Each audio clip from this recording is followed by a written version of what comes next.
Hello everyone, welcome back to the channel Rani's Pakshala and more.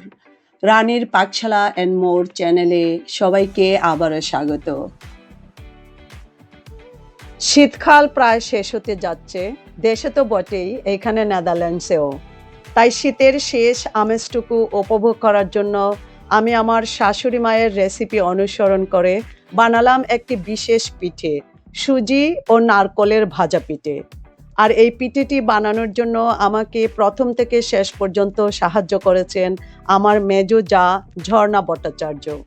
এই পিঠেটি খেতে খুব সুন্দর আর বানাতেও খুব অল্প সময় ও উপকরণ লাগে, তাই আমি আপনাদের সকলকে অনুরোধ করব ভিডিওটি প্রথম থেকে শেষ পর্যন্ত দেখবেন আর শীতকাল শেষ হওয়ার আগে অবশ্যই করে বানিয়ে খাবেন ও পরিবারের সদস্য ও বন্ধুদেরকে খাওয়াবেন।